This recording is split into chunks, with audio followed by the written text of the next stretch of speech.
I will not be treated this way. I demand only the best for myself.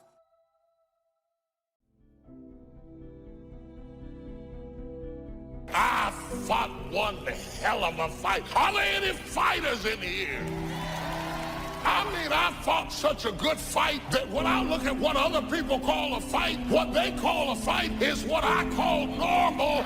I fought my way up. I fought to get to work. I fought to stand. I fought to carry on. I fought to live. I fought to get out of the bed. I fought with my fears, my anxieties, my insecurities. I fought with haters, liars, backbiters, and betrayers. And many times I laid in the bed, I couldn't go to sleep because I was fighting with myself. I fought.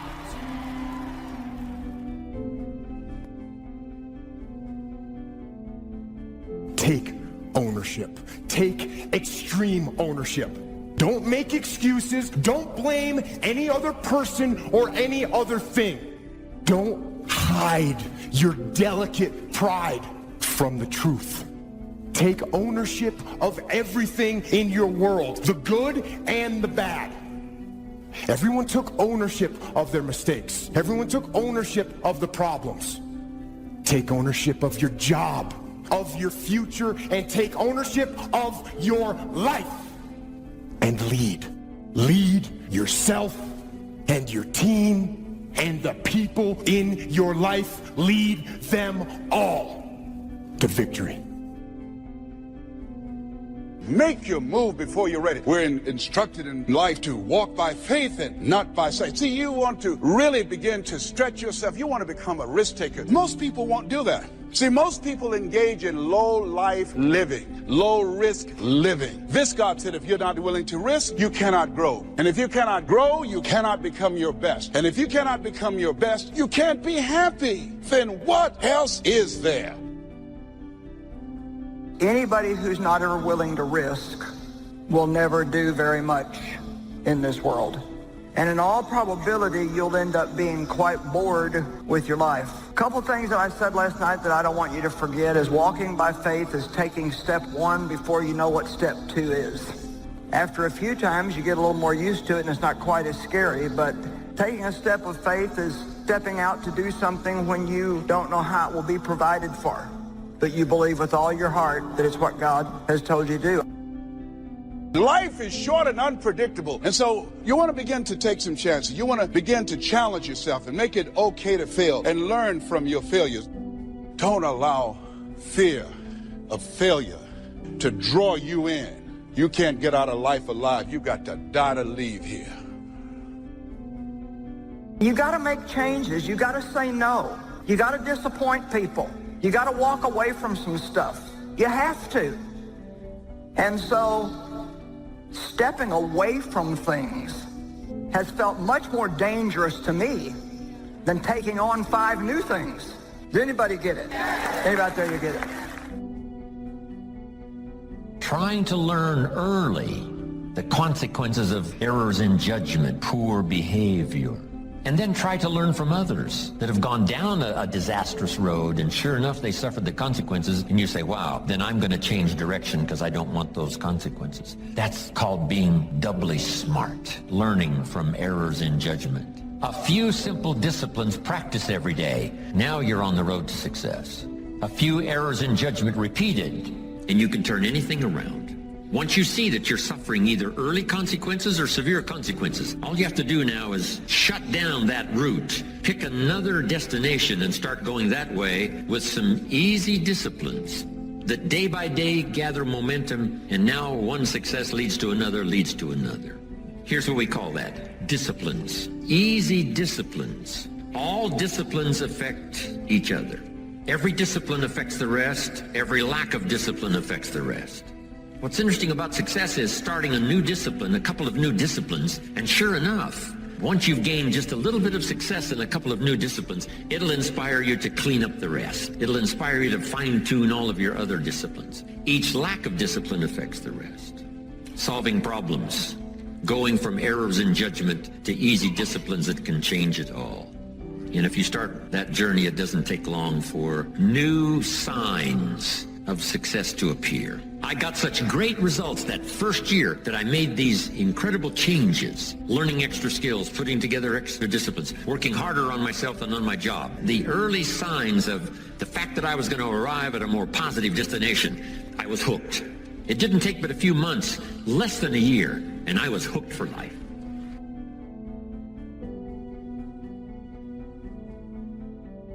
So when you begin to say, what is it that I want to leave? What contribution that I want to begin to make? What difference do I want to make in life? What is it that I want to do with the rest of the life that I have left? What chances I need to take? What risks do I need to begin to embrace? What fears do I need to step on? What areas of my life am I dead right now? What dreams? You can either live your dreams or live your fears. You have got to get to a point where you say, I'm sick and tired of living like this. There's got to be more. That's when people go out and strike out on their dreams. That's when people get out of relationships where they're dying together rather than growing together. See, you will when you put yourself in that kind of situation. I'm reminded of two frogs that were hopping down the road, and they fell into a bottle of milk. And one was hopping up and down for a while, and he drowned. He just gave up.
But this other frog just kept on kicking. He wouldn't give up. He just kept on kicking.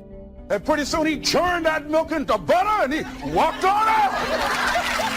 I ask you to start that same journey. Let your new skills, new disciplines affect all of the rest.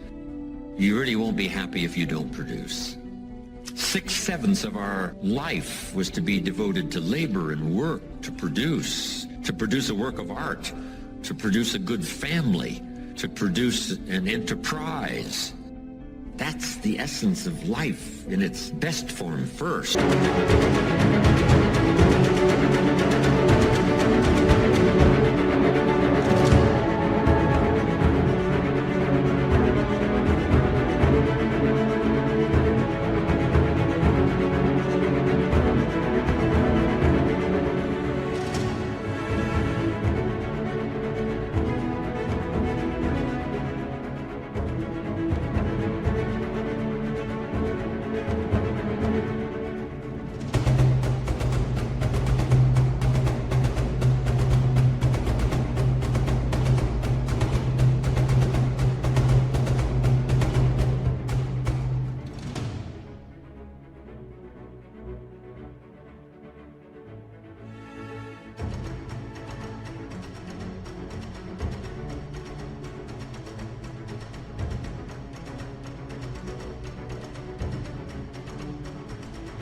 Is to be a producer.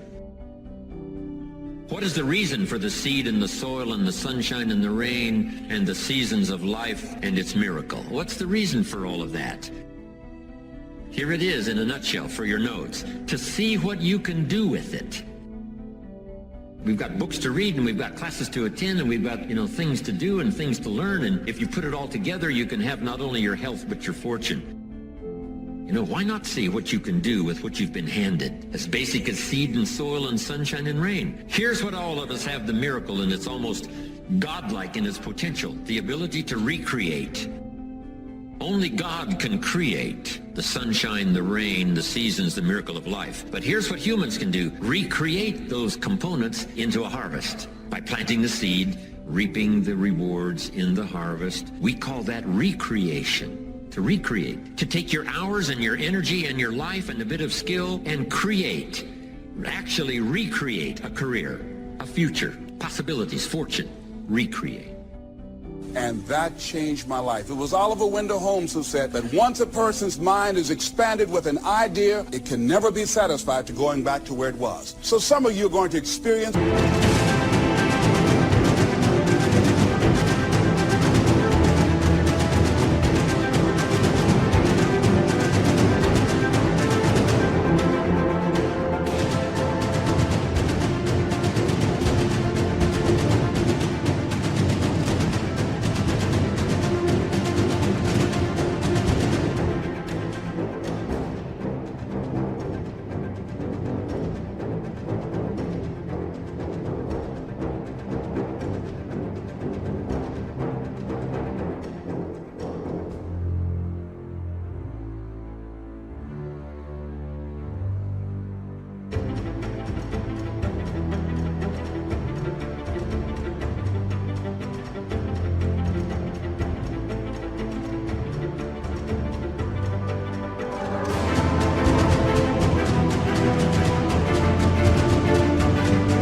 breakthrough. Some of you are going to go back and look at your dreams and brush them off. Whatever goal that you have in mind, I want that to be a goal that will challenge you, something that will make you stretch. It was Osborne who said, unless you attempt to do something beyond that which you've already mastered, you will never grow. What is it that you looked at some point in time and you decided that you couldn't do it, that you talk yourself out of it? Whatever it is, bring it back out there. How you're going to do it, that will come to you in due time.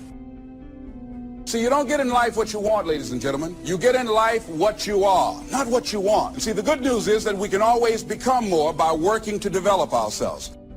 You've got to begin to take...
Look at your life and look at where are you right now? What are your strengths? What are your weaknesses? What gives your life a sense of fulfillment, a sense of joy? What does a full, rich life means to you? What is it that you could love doing?